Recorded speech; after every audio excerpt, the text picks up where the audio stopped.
Avant de plonger dans cette histoire incroyable, pensez à vous abonner à la chaîne et à activer la cloche. Ici, chaque récit a quelque chose à dire, et vous ne voudrez pas en manquer un seul. Richard Stone était assis dans le vaste bureau de son Penthouse, les mains croisées sur son bureau en acajou brillant. Les rayons du soleil couchant traversaient les immenses baies vitrées, illuminant les trophées et œuvres d'art qui racontaient une vie de succès matériel, mais pas forcément de bonheur. Sa montre en or massif brillait sous la lumière, symbole de toutes ses réussites, et pourtant, son visage reflétait l'inquiétude. Son fils unique, Ethan, âgé de 9 ans, était gravement malade depuis plusieurs semaines.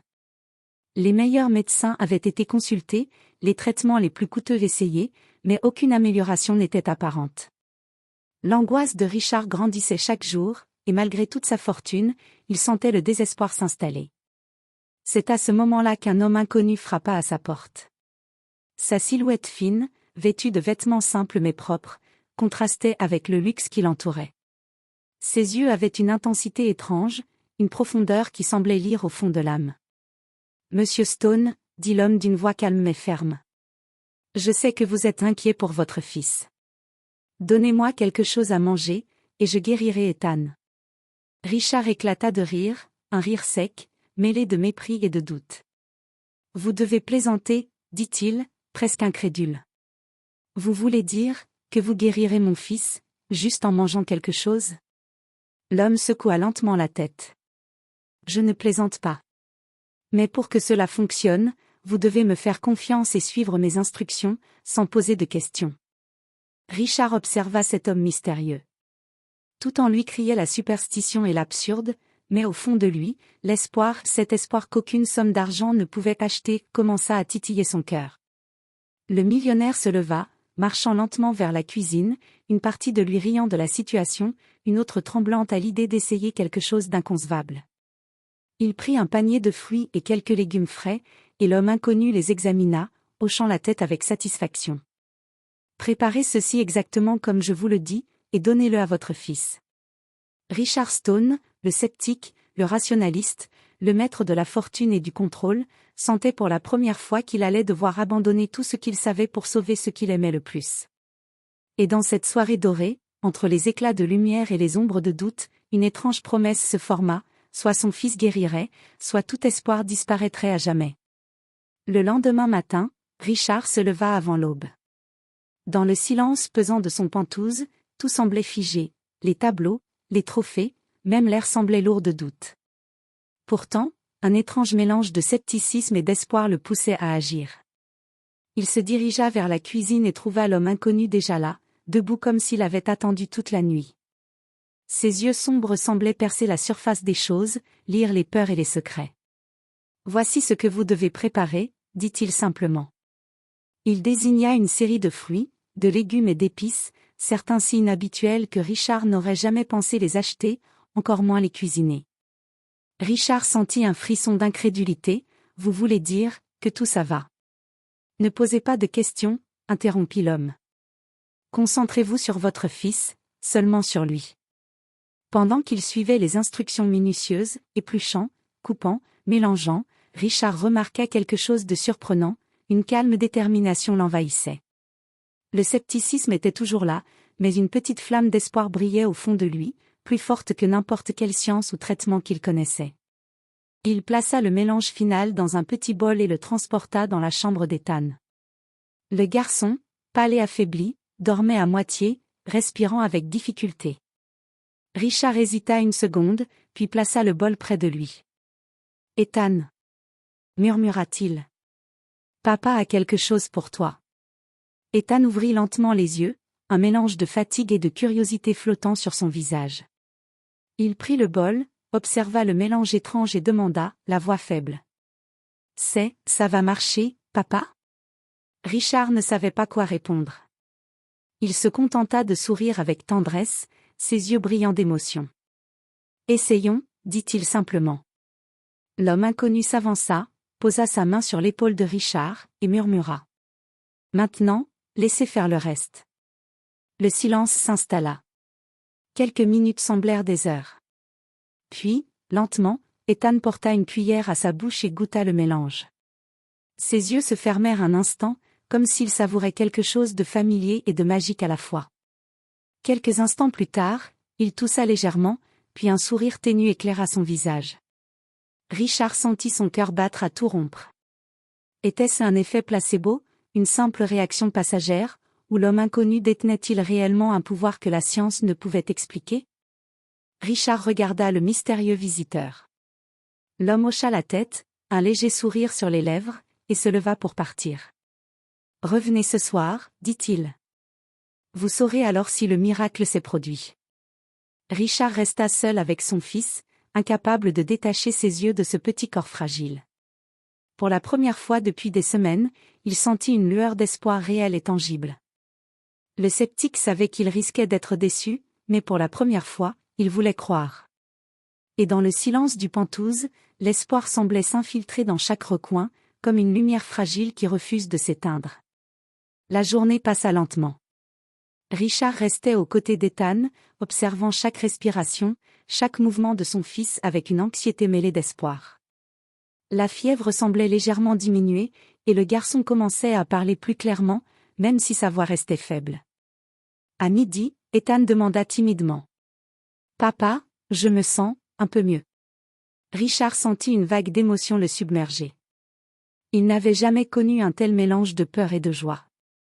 Il s'agenouilla près de son fils, prit sa main et dit. « Oui, je le vois, Ethan. Tu es plus fort. » Quelques heures plus tard, l'homme inconnu revint, silencieux, presque comme une ombre qui glisse dans la lumière. Il posa une main sur l'épaule de Richard et murmura. « Le véritable test commence maintenant. » Richard fronça les sourcils. « Le test ? Quel test ? » L'homme secoua la tête. « Il ne s'agit pas de moi. Il s'agit de lui. Vous devez partir maintenant. » Avec hésitation, Richard quitta la chambre, laissant l'homme seul avec son fils. Le temps semblait s'étirer, chaque minute était une éternité. Puis, un rire clair et vibrant s'éleva de la chambre. Richard s'arrêta net dans le couloir, incrédule. C'était Ethan. Son rire. Un rire qu'il n'avait pas entendu depuis des semaines. Il courut à la chambre et vit une scène qui le laissa sans voix. Ethan, autrefois affaibli, jouait avec ses jouets comme si la maladie n'avait jamais existé. Ses yeux brillaient d'énergie, sa peau reprenait des couleurs saines, et un sourire lumineux illuminait son visage. « Papa !» cria Ethan en le voyant. « Je me sens bien. » Richard tomba à genoux, submergé par l'émotion. Les larmes coulaient sur ses joues, mélange de joie, de gratitude et de choc. « Comment est-ce possible ?» balbutia-t-il. L'homme inconnu se contenta de sourire, mystérieux. « Ce n'est que le début, » dit-il calmement. « Le vrai miracle ne se voit pas seulement dans le corps, mais dans l'esprit. » Richard observa son fils avec émerveillement. Tout semblait irréel. Était-ce un don? Une magie oubliée? Ou un hasard incroyable? Peu importait. Ce qui comptait, c'était que son fils était vivant, debout, et plus fort que jamais. Pour la première fois depuis des semaines, Richard Stone sentit le monde reprendre ses couleurs. Mais au fond de lui, il savait que cette guérison miraculeuse ne venait pas sans un prix, ni sans un secret que l'homme inconnu ne révélerait pas facilement. La nuit était tombée sur le Penthouse de Richard. Les lumières de la ville scintillaient comme des étoiles artificielles, mais à l'intérieur, l'atmosphère était lourde de tension et de curiosité. Richard ne pouvait dormir. Chaque fois qu'il fermait les yeux, il revivait l'éclat de santé retrouvé de son fils et le sourire énigmatique de l'homme inconnu. Le lendemain matin, l'homme revint, comme s'il apparaissait de nulle part. Richard l'attendait dans le salon, incapable de contenir ses questions. « Qui êtes-vous vraiment ?» demanda-t-il d'une voix tremblante. « Et comment avez-vous guéri mon fils ?» L'homme s'assit calmement, posant son regard profond sur Richard. « Je ne suis ni médecin ni scientifique, » dit-il. « Mais j'ai appris quelque chose que la plupart des hommes ont oublié, le corps et l'esprit sont liés d'une manière que vous n'imaginez pas. Tout ce que j'ai fait, c'est créer l'équilibre parfait entre ce que votre fils avait besoin de recevoir et ce qu'il pouvait accepter. » Richard sentit son scepticisme vaciller. « Vous parlez d'alimentation, mais ce n'était pas seulement un repas, n'est-ce pas ?» L'homme hocha la tête. Exact. C'était un catalyseur. Une petite graine de guérison. Le reste dépend de la force de son esprit, de son cœur, et de votre foi en lui. Richard resta silencieux, submergé par l'émotion et le doute. Tout cela semblait surnaturel, mais il avait vu la transformation de ses propres yeux. Et pourquoi moi? Pourquoi m'aider? L'homme sourit faiblement. Parce que parfois, ceux qui possèdent tout ne croient plus en ce qu'ils ont le plus besoin, l'espoir. Votre fils, votre famille, méritent cette chance. À cet instant, Ethan entra dans la pièce, souriant, le visage rayonnant de santé. « Papa » dit-il doucement, « je me sens bien. Vraiment bien. » Richard tomba à genoux devant lui, serrant son fils contre lui. Les larmes coulaient librement. Le millionnaire, maître de l'argent et du contrôle, comprit enfin qu'il n'avait jamais possédé le pouvoir le plus précieux, la vie et la santé de son enfant. L'homme inconnu se leva pour partir. Avant de disparaître dans l'ombre du couloir, il se retourna. « Rappelez-vous, Monsieur Stone, ce que vous voyez ici n'est que le début. Les véritables miracles demandent plus que la foi. Ils demandent de l'amour, de l'humilité et du courage. » Richard resta là, figé, le cœur rempli de gratitude et d'un profond respect pour cet homme mystérieux. Il savait que sa vie venait de changer à jamais. Mais une question brûlait encore dans son esprit, quel autre secret ce mystérieux guérisseur détenait-il, et quel serait le prix final de cette intervention miraculeuse? La semaine passa comme un souffle léger. Ethan continuait de récupérer à une vitesse surprenante. Chaque matin, il se levait avec plus d'énergie, jouait, riait, et parlait avec une clarté que Richard n'avait jamais vue. Pourtant, malgré la joie immense, une tension persistait dans l'esprit du millionnaire.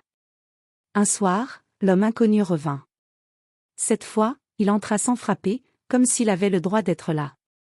Richard sentit son cœur battre à tout rompre. « Il est temps que vous sachiez la vérité, » dit l'homme. Richard, anxieux, se redressa. « La vérité, quelle vérité ?»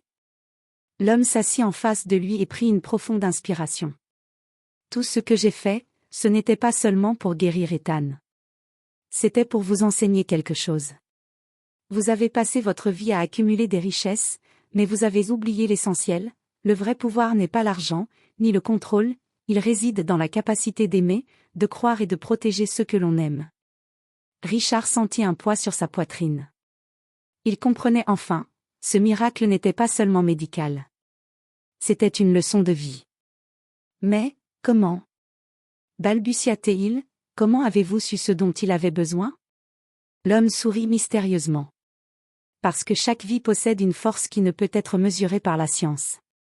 Mon rôle était simplement de réveiller cette force. Vous étiez prêt à écouter, à espérer, à agir. Votre amour pour votre fils a fait le reste. Ethan entra dans la pièce, son sourire éclatant illuminant le salon. « Papa, je me sens comme un super-héros » cria-t-il joyeusement. Richard se pencha et l'embrassa. Il sentit un bonheur pur, un soulagement qu'aucune richesse n'aurait pu acheter. « Merci, merci pour tout » murmura-t-il. L'homme inconnu se leva, prêt à partir une dernière fois. « Rappelez-vous, Richard, le véritable miracle n'est pas seulement de guérir, c'est de transformer une vie par l'amour, le courage et la foi. Vous avez maintenant tout ce qu'il faut pour être un véritable père, et pour changer la vie de ceux qui vous entourent. » Avant que Richard ne puisse répondre, il disparut, laissant derrière lui une sensation de paix et de mystère. Richard regarda son fils, rayonnant de santé, et comprit enfin que sa vie venait de prendre un nouveau tournant. L'argent et le pouvoir qu'il avait accumulés semblaient dérisoires face à ce qu'il venait de vivre. Pour la première fois, il se sentit riche, mais d'une richesse que le monde ne pouvait mesurer. Le véritable miracle n'était pas seulement qu'Ethan soit guéri. Le véritable miracle était qu'ils avaient tous deux appris la valeur de l'amour, de l'espoir et de la foi. Et dans ce Penthouse, sous les lumières scintillantes de la ville, Richard Stone sourit, sachant que sa vie et celle de son fils venaient de changer pour toujours.